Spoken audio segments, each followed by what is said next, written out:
Hello and welcome back to my channel. आज का हमारा टॉपिक है बैलेड। बैलेड कहाँ से आया, बैलेड क्या होता है, बैलेड की काइंड्स क्या हैं, एलिमेंट्स क्या हैं, तो वो आज सब हम देखेंगे। तो चलिए स्टार्ट करते हैं। बैलेड, जो ये टर्म है बैलेड, ये आई है लैटिन रूट बैलर से, जिसका मतलब होता है टू डांस, यानी कि नृत्य करना। ओरिजिनली जो बैलेड होते थे वाज ए सॉन्ग, वो एक ऐसे गाने होते थे एकम्पनिंग ए डांस, जिनके साथ डांस भी होता था, यानी कि गाने के साथ साथ डांस भी जो है इसको बैलेड को जो है गाने वाले किया करते थे। इट वॉज संग, ये गाए जाते थे by A strolling singer. Strolling होते हैं घूमने वाले, जो एक गांव से दूसरे गांव में जाते हैं। सिंगर्स गायकों के द्वारा, और ए बैंड ऑफ सिंगर्स, या फिर सिंगर्स का बैंड भी हो सकता है। To the accompaniment of musical instrument, और उनके साथ क्या क्या होते थे, उनके साथ म्यूजिकल इंस्ट्रूमेंट होते थे।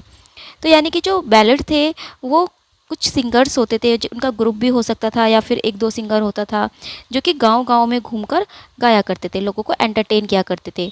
और उनके पास कुछ म्यूजिकल इंस्ट्रूमेंट भी होते थे जो उनके साथ वो बजाते थे, यानी कि म्यूजिकल इंस्ट्रूमेंट को बजाते हुए वो गाते थे और साथ साथ में वो डांस भी करते थे। तो पहले क्या था कि पहले टाइम में जो है लोगों के एंटरटेनमेंट का एक यही जरिया हुआ करता था। बाकी जो है मतलब पहले जो है मोबाइल, टीवी या ये सब चीज़ें तो होती ही नहीं थी। इनफैक्ट जब तक प्रिंटिंग प्रेस भी नहीं आई थी तो बुक्स वगैरह भी नहीं होती थी। तो ये बैलेड जो लोग गाया करते थे, इधर से उधर जाते थे, गांव-गांव में जाते थे, तो यही जो है उनके एंटरटेनमेंट का जरिया हुआ करता था।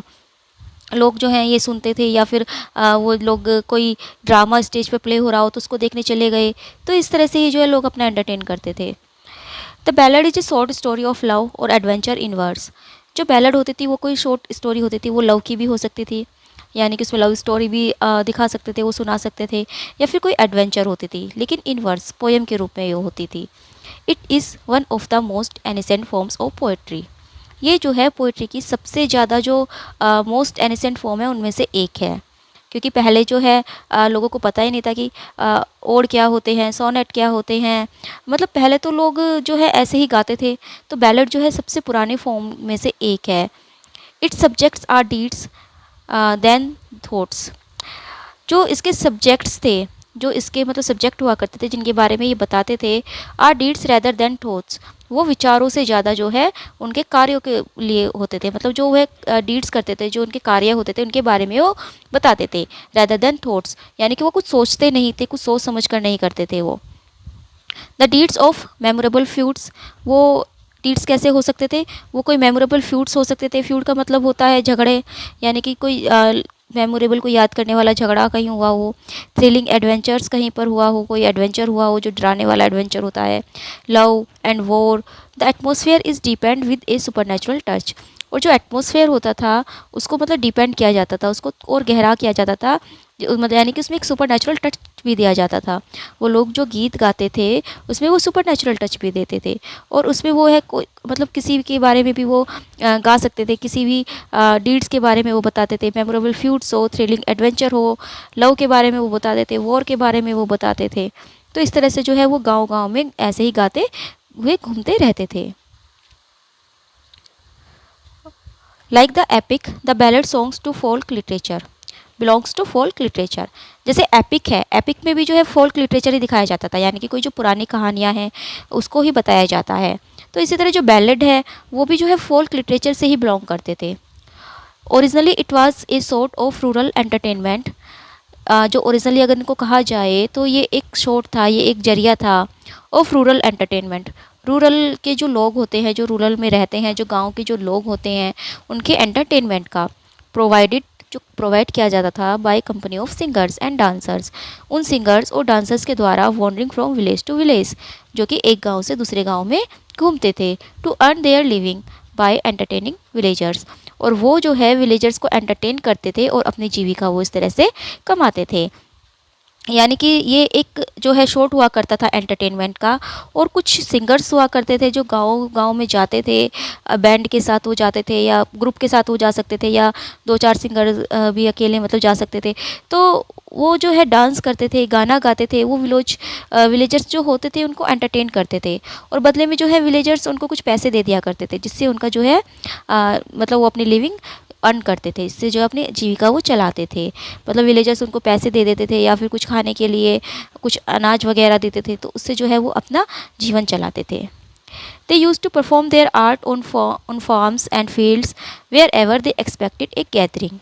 They used to perform their art. वो अपना जो आर्ट है वो परफॉर्म क्या करते थे, कहाँ पर, या तो वो फार्म्स में या फिर फील्ड्स में यानी कि खेतों में, वेयर एवर जहाँ भी दे एक्सपेक्टेड, उन्हें एक्सपेक्ट हुआ करता था एक गैदरिंग की, यहाँ पर जो है लोग इकट्ठा हो जाएंगे। जैसे कि आप लोगों ने देखा होगा कि कोई मतलब खेल दिखाने वाला आता है, कोई तमाशा दिखाने वाला आता है, तो वो भी ऐसी जगह दिखाता है जहाँ पर कि लोग इकट्ठे हो सकें। तो इसी तरह जो है ये जो सिंगर्स होते थे, तो ये भी ऐसी जगह को चूज़ करते थे जहाँ पर कि लोगों की भीड़ इकट्ठी हो सके, और वहाँ पर जो है वो अपने आर्ट को परफॉर्म किया करते थे।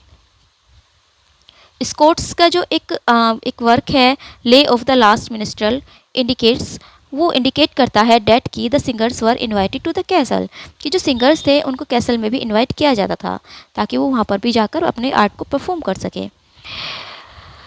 In early times the song was accompanied with dance also, जैसे कि पहले भी बताया है कि पहले समय में जो है गाने के साथ साथ डांस भी किया जाता था। हालांकि अब ऐसा नहीं है, अब जो है बैलेड मतलब बाद में जब इंग्लिश लिटरेचर में बैलेड आए थे और पोइट्स ने लिखने स्टार्ट किए थे तो ऐसा नहीं था।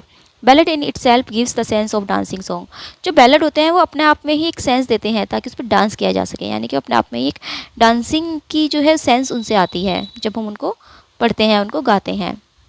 When no printing was introduced, ancient ballads, जब पुराने समय में जो है प्रिंटिंग प्रेस नहीं थी, उसको इंट्रोड्यूस जब तक नहीं किया गया था, इन्वेंशन नहीं हुआ था प्रिंटिंग प्रेस का, तो उस वक्त क्या था, जो एनिसेंट बैलेड्स थे were handed down to succeeding generation, succeeding generation होती है आने वाली जनरेशन को, हैंडेड डाउन दिए जाते थे बाय ओरल ट्रेडिशन, ओरली ही यानी कि मौखिक रूप से, क्योंकि पहले प्रिंटिंग प्रेस तो थी नहीं, तो इसलिए वो प्रिंट तो हो नहीं सकते थे, तो इसीलिए जो है वो गाकर ही, मतलब जैसे बड़े लोग गाते थे तो उनसे जो है उनके बच्चे सीख जाते थे, तो इसी तरह जो है वो एक के बाद एक जनरेशन में जाते थे।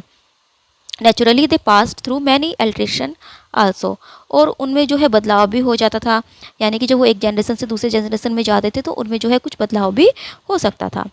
बाइशॉप पर्सी हैं, उनका एक वर्क है रेलिक्विस ऑफ एनिसेंट इंग्लिश पोइट्री, जो कि 1765 में पब्लिश हुआ था, contains most of the ancient ballads, उसमें जो है बहुत सारे एनिसेंट बैलेड्स आपको देखने को मिलेंगे। यानी कि ये देखिए कि जो एनिसेंट बैलेड्स थे जो पुराने समय में गाए जाते थे वो पब्लिश कब हुए थे, वो हुए थे 1765 में, 1765 में जो है वो लिखे गए थे, वो पब्लिश हुए थे, मतलब 1765 में। और जब तक क्या है वो ओरल ही एक दूसरे के मतलब एक के बाद दूसरा गाता था, उसको ओरल ही वो एक से दूसरे तक ट्रांसफ़र होते थे। अब इनके कुछ फीचर्स देख लेते हैं, जैसे मेज़र, अगर हम बैलेड को कैसे लिखेंगे, तो यूजुअली जो बैलेड्स होते हैं वो contains a number of quatrains of 4 lines each, तो वो क्वार्टेन में लिखे जाते हैं। क्वार्टेन यानी कि जिसमें 4 लाइन हो। जब हमने पोएम पढ़ी थी तो उसमें हमने पढ़ा था कि जो 4 लाइन का स्टेंजा होता है उसको हम क्वार्टेन बोलते हैं। The first line rhymes with the third and the second with the fourth, first जो है थर्ड से राइम करती थी और सेकेंड फोर्थ से, तो यानी कि जो राइमिंग स्कीम होती थी वो होती थी ए बी, फर्स्ट थर्ड से और सेकेंड फोर्थ से। In some ballads the rhyming condition of only the second and the fourth line is followed, कुछ जो है बैलेड्स ऐसे भी होते थे जिनमें जो राइमिंग कंडीशन होती थी वो सेकंड और फोर्थ लाइन ही फॉलो करती थी, यानी कि जो फर्स्ट और थर्ड लाइन थी वो फॉलो नहीं करती थी, उसकी जो राइमिंग स्कीम नहीं होती थी। The first and the third lines are 4 foot iambic, जो पहली और तीसरी लाइन होती थी उसमें 4 फुट होते थे, 4 फुट आयम्बिक होते थे, और सेकेंड और फोर्थ लाइन में जो है 3 फुट आयम्बिक होते थे। एब्रप्ट बिगनिंग, इनकी जो बैलेड्स की जो बिगनिंग होती थी वो बहुत ही एब्रप्ट सी होती थी, विदाउट एनी प्रॉपर इंट्रोडक्शन, यानी कि उसमें कोई प्रॉपर इंट्रोडक्शन नहीं दिया जाता था। मान लीजिए हम कोई ड्रामा पढ़ते हैं या कोई भी एपिक पढ़ते हैं तो पहले जो है उसके जो कैरेक्टर्स हैं उनसे हमें बताया जाता है कि इसमें कौन कौन से कैरेक्टर है, या उनकी एक स्टार्टिंग होती है, एक बिगनिंग उनकी होती है, लेकिन इनकी कोई बिगनिंग नहीं होती थी। द टेल बिगिन्स एब्रप्टली, ये जो है एब्रप्टली ही जो है कहानी स्टार्ट हो जाती थी। Sometimes it begins with question and answer, कभी कभी जो है ये क्वेश्चन और आंसर से भी बिगिन होती थी। Which make the situation clear, जिससे हमें पता चलता था कि क्या सिचुएशन है, यानी कि हमें स्टोरी का क्वेश्चन आंसर से ही पता चल जाता था। जैसे कीट का ला बेला डेम सेंस मर्सी एक बैलेड है, ये हमने पढ़ा, सबने पढ़ा होगा ये। इस पर मैंने वीडियो भी बनाई हुई है, अगर आप लोगों ने नहीं पढ़ा है तो आप पढ़ सकते हैं, जाकर उसको देख सकते हैं। तो उसके जो 3 स्टेंजा हैं पहले, उसमें जो है क्वेश्चंस पूछा गया है, which is answered in the rest of the poem. और जो बाकी की जो पोयम है उसमें जो है उन क्वेश्चन का आंसर दिया गया है। जैसे जो ला बेला डेम सेंस मर्सी है वो स्टार्ट होता है, तो उसकी स्टार्टिंग की लाइन ही है, O what can ail thee knight at arms alone and palely loitering, कि तुम्हें क्या परेशान कर रहा है। Knight at arms, knight at arms का होता है मतलब कोई सोल्जर है वहाँ पर, कोई एक योद्धा है जिसने कि वैसे कपड़े पहने हुए हैं योद्धा वाले। तो वो उनसे पूछा है कि ऐसा क्या चीज़ है जो तुम्हें परेशान कर रही है, तुम अकेले और पीले पड़े हुए हो, तुम्हारा चेहरा जो है बिल्कुल पीला पड़ा हुआ है, और तुम यहाँ पर क्यों घूम रहे हो, तुम यहाँ पर अकेले क्यों घूम रहे हो। तो यहाँ पे जो है क्वेश्चन पूछा गया है, स्टार्टिंग ही जो है क्वेश्चन से होती है, और 3 स्टेंजा जो है उसमें क्वेश्चन ही पूछे गए हैं, और बाकी के स्टेंजा में जो पोएट है वो उसका आंसर देते हैं। ऑब्जेक्टिव ट्रीटमेंट, जैसे कि हमने पोएम पढ़ी थी, पोएम के जो हमने काइंड्स पढ़े थे, तो हमने उनमें पढ़ा था कि एक नैरेटिव होता है और एक नॉन नैरेटिव होता है। जो नैरेटिव होता है वो ऑब्जेक्टिव होता है, और जो नॉन नैरेटिव होता है वो सब्जेक्टिव होता है। तो जो हमारे बैलेड है वो ऑब्जेक्टिव है, यानी कि वो नैरेटिव है, उसमें जो है कोई स्टोरी नैरेट की जाती है। तो the ballad is impersonal treatment, और ये इम्पर्सनल भी इनको कह सकते हैं, क्योंकि इनमें जो पोइट होता है उनका कोई पर्सनली टच नहीं होता। It has nothing to show of the poet's personality, यानी कि इससे हमें ये नहीं पता चलता कि ये पोइट की पर्सनैलिटी क्या है, या पोइट अपने बारे में उसमें कुछ नहीं बता रहा होता। पोइट जो है किसी और की स्टोरी जो है उसमें नैरेट करता है। तो इसीलिए जो बैलेड होते हैं वो नैरेटिव होते हैं, ऑब्जेक्टिव होते हैं, या फिर आप उसको इम्पर्सनल भी कह सकते हैं। Repeating of lines, the ballad being a form of public entertainment make a unique appeal when some lines are repeated. तो बैलेड जो होते हैं एक तरह से पब्लिक एंटरटेनमेंट की जो एक फॉर्म होती है, उसमें जो है लाइन्स रिपीट किया जाती है। जैसे फॉर एग्जाम्पल, जैसे एग्जाम्पल है in Keats La Bela dam sans Merci, इसको आप ले लीजिए। इसमें जो है the following lines are repeated, जो उसमें जो है एक लाइन है, जैसे जो स्टार्टिंग की लाइन थी, O what can ail thee knight at arms, तो ये वाली जो लाइन है ये बार बार रिपीट हो रही है। The opening line of the poem is repeated as the first line of the second stanza. Second stanza की जो फर्स्ट लाइन है ये भी आपको दिखाई देगी। The last 3 line of the last stanza, और लास्ट की लास्ट की 3 लाइन है उसमें भी आपको ये लाइन दिखाई देगी। तो ये जो लाइन है, O what can ail thee knight at arms, तो ये वाली जो लाइन है आपको ये बार बार इस पोएम में दिखाई देगी, तो ये बार बार रिपीट होती है। हालांकि जो कीट का ला बेला डेम सेंस मर्सी है उसको कुछ व्यूवर्स से, मतलब कुछ जो क्रिटिक्स थे या वो बोलते हैं कि वो उनका पर्सनली है, लेकिन ऐसा नहीं है, ये सिर्फ उनका सोचना ही है। तो जो बैलेड होते हैं वो इम्पर्सनल ही होते हैं, वो ऑब्जेक्टिव ही होते हैं। काइंड्स ऑफ बैलेड, बैलेड की अगर हम काइंड की बात करें तो बैलेड 3 तरह के होते हैं, ऑथेंटिक बैलेड और मॉक बैलेड होते हैं एक, और एक होता है लिटरेरी बैलेड। तो सबसे पहले बात करते हैं हम ऑथेंटिक बैलेड की। जो ऑथेंटिक बैलेड होते हैं is the ballad of growth, वो ग्रोथ के बैलेड हैं, यानी कि उनकी ग्रोथ हुई थी, उनसे ही जो है बैलेड का एक तरह से जन्म हुआ था, क्योंकि उनको कहीं पर प्रिंट नहीं किया गया था, उनको लिखा नहीं गया था, उस टाइम प्रिंटिंग प्रेस नहीं थी, तो वो एक जनरेशन से दूसरे जनरेशन में ओरली ही जो है वो ग्रोथ करते थे। It has been existence for ages, ये जो है युगों तक एग्जिस्टेंस में रहे थे।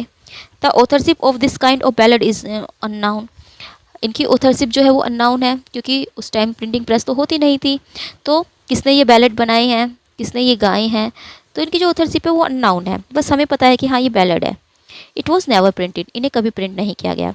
It was memorized by a person और ए ग्रुप ऑफ पर्सन, ये जो है याद रखे जाते थे, क्योंकि ये लिखे नहीं जाते थे, ये याद रखे जाते थे किसी एक पर्सन के द्वारा, या फिर पर्सन के जो ग्रुप्स होते थे उनके द्वारा, and passed on from one generation to another, और एक जनरेशन से ये दूसरी जनरेशन में पास्ड ऑन होते थे, केवल ओरली ही। This type of ballad therefore rolled on centuries gathering the literary mass of several generation, और इस तरह के जो बैलेड थे वो रोल ऑन होते चले गए, यानी कि बढ़ते चले गए सेंचुरीज से तक, यानी कि सदियों तक जो है वो, युगों तक जो है वो रोल ऑन होते गए। Gathering the literary mass of several generation, और सेवरल जनरेशन यानी कि बहुत सारी जनरेशन में वो रोल ऑन हुए, उन्होंने बहुत सारे जनरेशन की जो लिटरेरी मास थी उनको गैदर किया। The best and finest of the authentic and epical ballads are, जो सबसे अच्छे और ऑथेंटिक, सबसे अच्छे और बेस्ट हैं ऑथेंटिक और एपिकल बैलेड्स हैं, वो हैं Chevy Chase and the nut brown maid. अब बात करते हैं लिटरेरी बैलेड की। The collection and publication of most of the ancient English ballad in Percy's reliquies of ancient English poetry in 1765 gave an impetus to the romantic poets of 19th century। Actually क्या था, जैसे मैंने पहले बताया कि जो पुराने जो बैलेड होते थे वो उस टाइम प्रिंट नहीं होते थे, लेकिन बाद में एक पोइट हुए हैं पर्सी, उन्होंने जो है अपना एक वर्क लिखा था, रेलिक्विश ऑफ एनिसेंट इंग्लिश पोइट्री। ये 1765 में ये आया था, और इसमें जो है उन्होंने जो एनिसेंट इंग्लिश बैलेड थे उनको इकट्ठा किया था, उनको कलेक्ट करके उन्होंने पब्लिश कराया था। और जब ये पब्लिश हुआ ये वर्क, तो उस टाइम जो है रोमांटिक पीरियड चल रहा था। तो इसने जो है, जो रोमांटिक पोइट्स उस टाइम के थे 19th सेंचुरी के, जो रोमांटिक पोइट्स थे like Wordsworth, John Keats, Shelley, Coleridge, तो इनको उन्होंने एक उत्साह दिया कि to give it a literary shape, कि वो जो ये बैलेड है इनको एक लिटरेरी शेप दे। यानी कि पहले तो बैलेड ऐसे ही गाए जाते थे, लेकिन इनको लिटरेरी शेप देने के लिए उत्साह किया पर्सी के इस वर्क ने। जब उन्होंने पर्सी के इस वर्क को पढ़ा, बैलेड को पढ़ा, तो उन्हें लगा, जो पोइट्स थे रोमांटिक, कि उन्हें भी ये बैलेड लिखने चाहिए। For the first time in the history of English poetry ballads were written down. और पहली बार जो है इंग्लिश हिस्ट्री में, पोइट्री की जो इंग्लिश हिस्ट्री है उसमें बैलेड जो है वो लिखे गए एंड प्रिंटेड, और प्रिंट कराए गए। अमंग द लिटरेरी बैलेड्स, अगर हम लिटरेरी बैलेड्स की बात करें तो उनमें जो है स्कॉट का एक बैलेड है eve of Saint John, Coleridge का the rime of the ancient mariner, और कीट्स का तो है ला बेला डेम सेंस मर्सी। तो ये जो है ये इंपॉर्टेंट लिटरेरी बैलेड्स कहे जाते हैं। इसके बाद हम बात करते हैं मॉक बैलेड की। मॉक बैलेड क्या होता है? जैसे हमने मॉक एपिक पढ़ा, मॉक एपिक का नाम लेते ही हमें the rape of the lock याद आता है, जो अलेक्जेंडर पॉप ने लिखी थी। यानी कि एक इमिटेशन होता था, एक पैरोडी होती थी, जो रियल वाले एपिक होते थे। तो इसी तरह जो बैलेड होते थे ये comic imitation of literary ballad like mock epic. जैसे मॉक एपिक होते हैं उसी तरह मॉक बैलेड भी, जो लिटरेरी बैलेड होते थे उनकी इमिटेशंस होती थी, उनकी पैरोडी होती थी, कॉपी होती थी उनकी एक तरह से। It is thus a sort of parody, ये एक पैरोडी होती थी। फॉर एग्जाम्पल विलियम मैग्निन ने एक वर्क लिखा है the rime of the ancient waggoner. ये पैरोडी है कोलरिज की बैलेड की। कोलरिज ने क्या लिखा था? The rime of the ancient mariner, और विलियम मैग्निन ने लिखा the rime of the ancient waggoner. तो इस तरह से जो है ये एक कॉपी हुआ करती थी। और एक कॉपर का है जॉन गिल्पिन, कॉपर्स ने भी लिखा है एक जॉन गिल्पिन। ये जो है एक फेमस जो है मॉक बैलेड है। तो इस तरह से जो है बैलेड की अगर हम कंक्लूजन ले तो बैलेड क्या होते थे? बैलेड जो है वो वेरी लेंथी नहीं होते थे, ज़्यादा लंबे यो नहीं होते थे, एक छोटे से ये छोटे हुआ करते थे, लेकिन ये वेल राउंडेड ऑफ हुआ करते थे, अच्छे से, मतलब ये राउंडेड ऑफ होते थे। ये अपने आप में ही कंप्लीट हुआ करते थे, और ये सिंपल और डायरेक्ट स्टाइल में ये लिखे जाते थे। और the ballad is social in purpose, और अगर इनके पर्पस की बात करें तो ये बैलेड जो है वो सोशल होते थे, यानी कि ये सामाजिक होते थे। ये जो है कोई हिस्टोरिकल जो है वो स्टोरी वो सुनाते थे। तो इस तरह से जो है बैलेड है वो सोशल होते थे। तो ये था बैलेड।